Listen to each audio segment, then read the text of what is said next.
love my channel and would like to show your support, please click on the link below this video and become the patron of the Ushanka Show. For as little as $1, you can help us grow and create the new, interesting videos about the life in Soviet Union.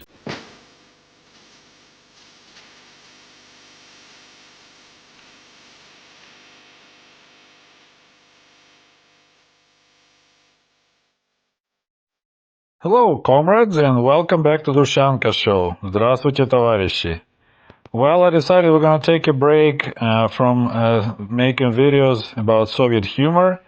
I'm afraid that several of my viewers maybe have their stomach hurts and jaws hurt from laughing so hard from the Soviet jokes.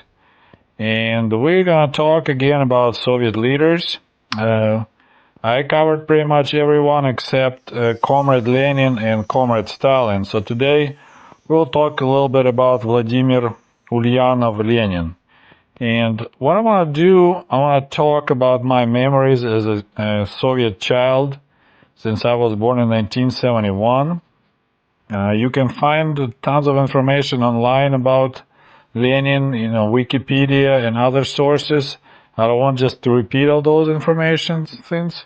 I just wanted to share with you my memories about what I learned about Lenin and what I remember till now about Lenin from growing up in Soviet Union.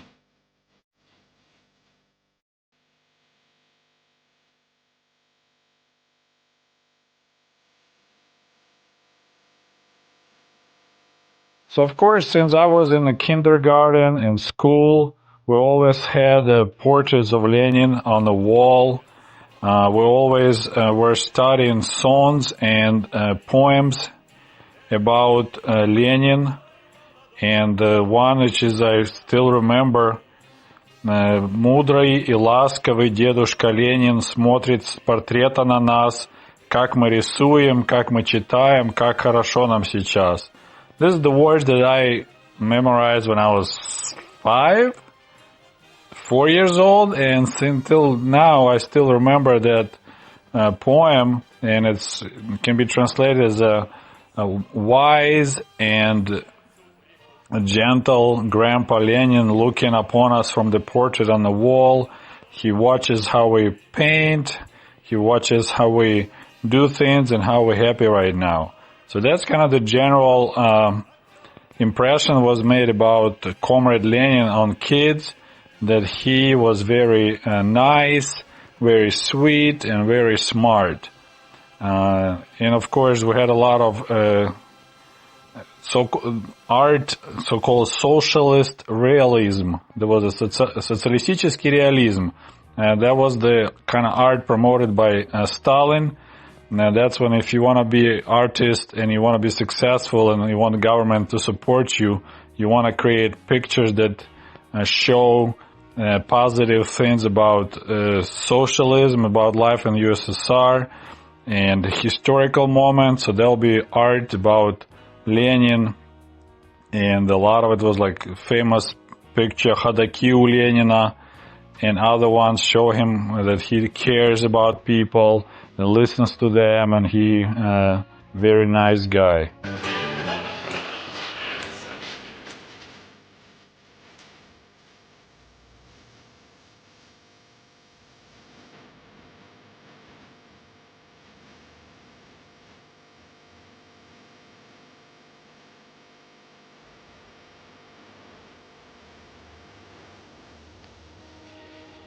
And that was another poem, I think we learned it later, maybe in school, and that was a famous phrase. It was a lot of times it was on the banners, and it said, «Ленин и теперь живее всех живых, наша сила и оружие», something like that. So it basically was saying that Lenin is, even now, Lenin is more alive than any live person. And it's still our weapon and our force and our direction. So if you look at those things about Lenin, how it was promoted, the only comparison I can make is like he was Soviet Jesus. He was also had a woman in his life, In case of Lenin, he has a Krupskaya. For some reason, she didn't take his last name. But they never had kids together. But she was like more like his friend than wife. And he died prematurely. He was born in 1870 and he died in 1924, so he was only 54 years old. And if you know, he got shot and apparently a bullet was poisoned. And so after that, he was sick for a long time and he passed away. So kind of a lot of similarities, you know, then his image is everywhere. Everyone is kind of like looking upon him for advice. So that was pretty much, they made out of Vladimir Lenin, they made Soviet Jesus. Another interesting thing I recall from his childhood, Vladimir Lenin at that time, his last name was Ulyanov, and later he took Lenin as like he's a party, I forgot what the word is when you take a different, like a pen name, right? Like Stalin, actually, his real last name was Jugashvili. Real Lenin's last name was Ulyanov. So when he was maybe, I don't know, 9 years old or something like that, his older brother, he was a terrorist, domestic terrorist. A lot of students that weren't happy with the Tsarist Russian government, they were placing bombs or throwing bombs and trying to kill Tsar, trying to kill his ministers. So his brother Alexander got caught and got executed by hanging as a terrorist. And there is a famous painting of a grieving mother, you see right here. So mother is crying because her son got killed, got executed, and young Volodya Ulyanov staying next to her. And apparently he said these famous words, "Мы пойдем другим путем," like we're gonna use a different way to fight the regime. And I just found out that he didn't say like that. It actually was a part of the poem written about Lenin later, I think by Mayakovsky. But it became "Мы пойдем другим путем" was another, like this cliche phrase that everyone can think of Lenin that was dead. Like even as a little kid, he already knew that he gonna be fighting the Russian regime, fighting the Tsar, and become a leader of the socialist revolution in Russia. And as I said, as a Soviet Jesus, Lenin's images were pretty much everywhere. When I became Oktyabryonak in school in the first grade, I had a little star on my chest with the little picture of young Volodya Ulyanov. When I became a pioneer in the third grade, besides the red tie around my neck, I also had a little badge, and it's also had image of Lenin. Then later, when I became a Komsomolets, a member of Komsomol, which is a young communist organization, and it was called Leninsky Komsomol, I also had a small badge. It looked like a red flag, and it had a little image of Lenin. So everywhere you look, it was Lenin, Lenin, Lenin. And of course, we have to mention the fact that one of the most important, biggest cities in Russia, Petersburg, St. Petersburg. Well, it was St. Petersburg. Then when the World War I started and Russia was fighting against Germany, it was decided that Peterburg sounds too German, so they changed to Petrograd. It's Russian. Grad is like a burg. It means city. And later, it was renamed Leningrad. So the fact that they ripped one of the most prominent names in Russian history, Peterburg or Petrograd, and made it Leningrad, it tells you what the level of cult of personality was about Lenin. Then, of course, everywhere Lenin lived or something like that, names were changed.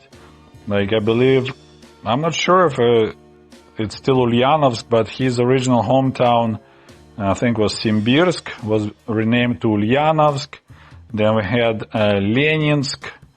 There also was Leninabad, and other towns were renamed after Lenin. Another interesting Soviet detail, every town, every city, and most like big villages had a street named after Lenin. So there'll be Улица Ленина, Lenin Street. Just like in America, every town has Main Street. Every Soviet town had Lenin Street. And of course, monuments of Lenin was everywhere. For example, in Kiev, we had a huge museum of Lenin, and Lenin had nothing to do with Kiev whatsoever. He never visited Kiev, but they decided we need to have a museum of Lenin in Kiev. So they made that. Then we had this huge monument right downtown.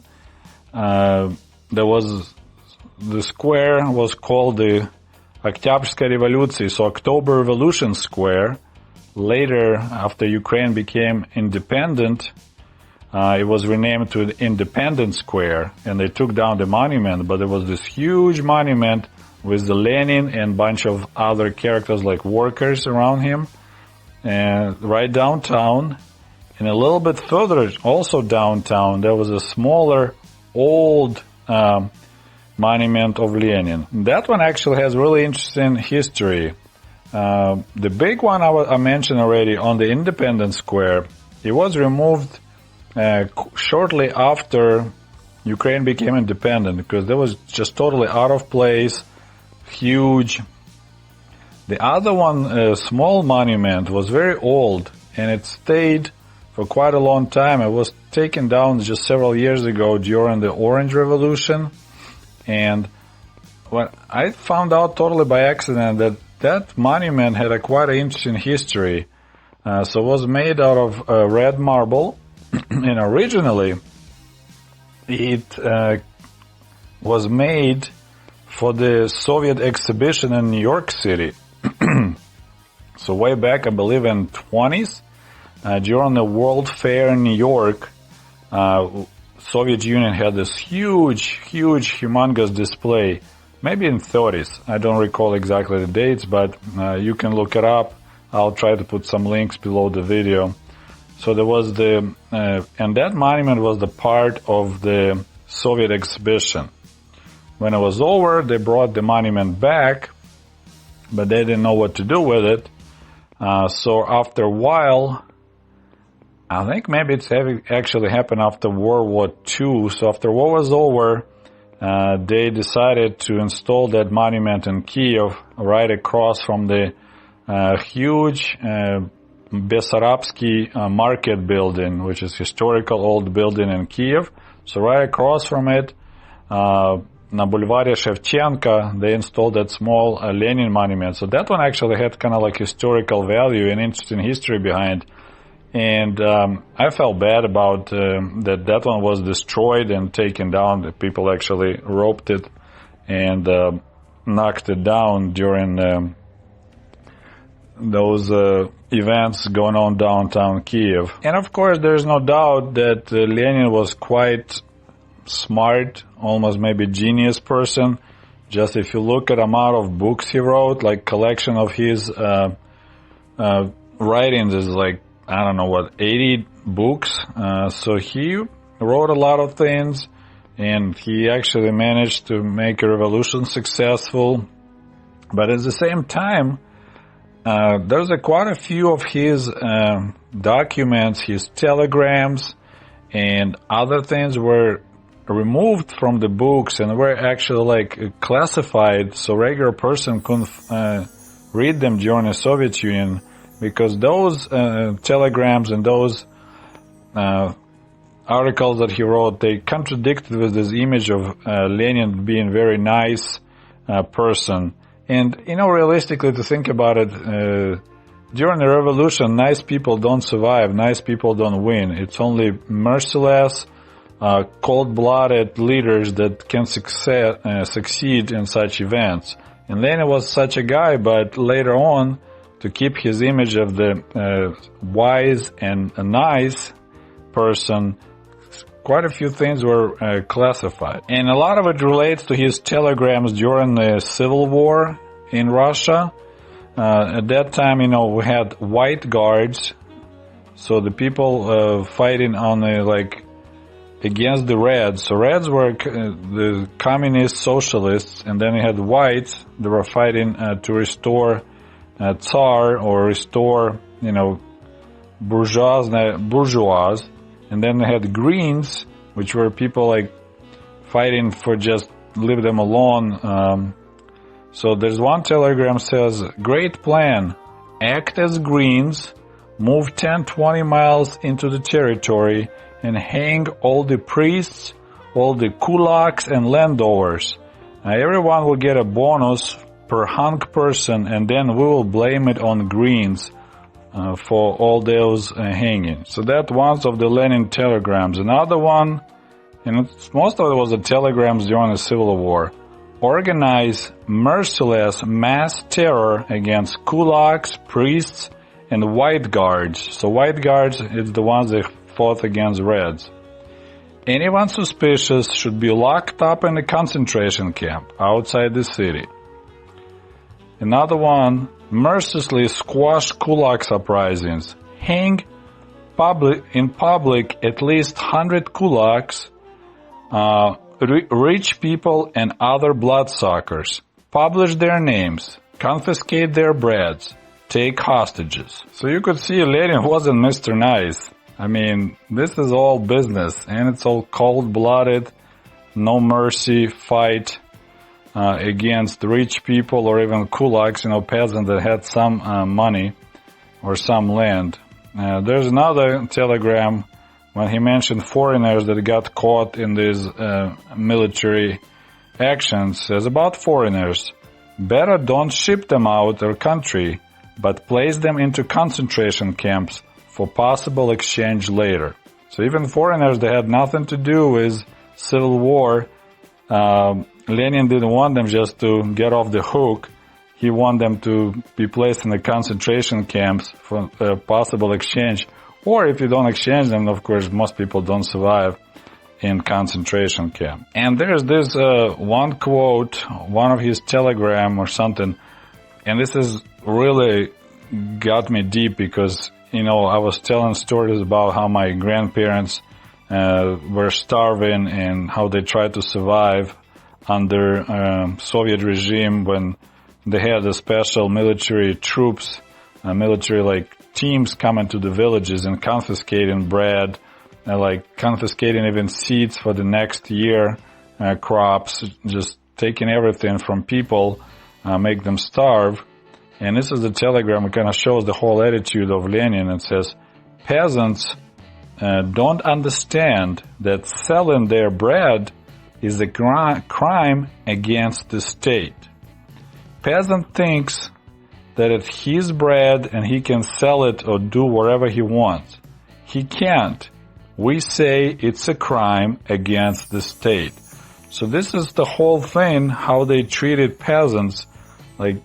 In the beginning when revolution was about to start, Bolsheviks had these slogans, to stop the war. So it says, peace to soldiers, land to peasants, and factories to the workers. And what they meant giving land to peasants is, no, you go into collective farm and you work together. You're not getting land, as we said. You gotta be part of the collective farm and work. Many times peasants weren't paid. They just worked for the check mark. But that quote about that peasants couldn't sell their own bread because that was a crime against the state kind of tells you just how horrible the attitude was towards poor peasants in Soviet Russia, Soviet Union. And of course we need to mention mausoleum and the mummy of Lenin, which is, I don't think even Lenin himself would approve what Stalin decided to do with him, or maybe it wasn't Stalin's decision, but the people at power after Lenin passed away that preserved the body and put it in a public display. This is totally not in like a Russian tradition to do something like that to your body. The only things I seen like that was in Kiev. The monks dug the caves and they placed their holy people in like the sarcophagus, and that's what the people go and pray to, and they kiss this, sarcophagus, and they think they're gonna get healed or get extra health. So they did exactly the same thing to Lenin, placed them in this weird mausoleum right on the Red Square, and that's what people go and look at him. And of course, Stalin ended up in the same mausoleum for a while, and actually the mausoleum had Stalin, Lenin, Stalin on it, and then Khrushchev had a problem with that, and Stalin's body was removed. But this whole thing, as I said, is pretty much what was done to Lenin.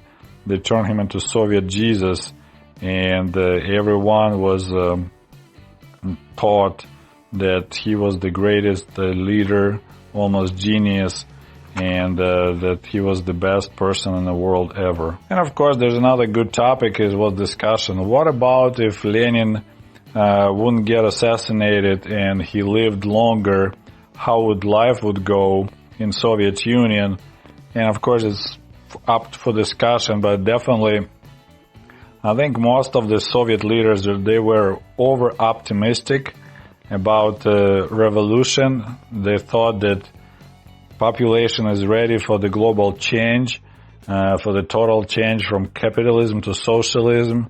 So that's how they acted. We just need to remove old chains, and free people will work and, exchange goods, and we don't need money, and we don't need army, we don't need police. And then several years later, they realized, oh crap, we need police, we need army. So Leon Trotsky was actually the guy who created Red Army, because they realized the whole idea of the militia, they're just gonna gather together and fight off any invaders, just didn't work. And over the years, they were kind of taking back a lot of things from the previous government. And even Lenin, seeing how horrible the situation was with food in Soviet Russia, they actually rolled back and introduced new economic policy, NAP, which lasted for quite a while and kind of improved situation with food. But then Stalin said, okay, no more, and cancel it again. So it's just kind of tells you that we'll never find out what would happen to Soviet Union if the Lenin was to live for another 20 years or so, but I personally doubt it was gonna end up any different than it ended up under Gorbachev in 1991. So this is my story, what I recall as a kid, as a teenager, about the image of Lenin in the Soviet Union. So I hope you enjoyed the show. As always, don't forget to like this video, share with your friends, share on social media, and if you can, please support the channel on patreon.com. YouTube is being really mean to me. About 30% of my videos are blocked from monetizing. I cannot have any advertising on it. Have no idea why, but that's what's going on. My latest 2 videos with the jokes from Soviet Union also got blocked from monetizing. Well, thank you so much for supporting my channel, and we'll talk to you soon. До свидания. Goodbye.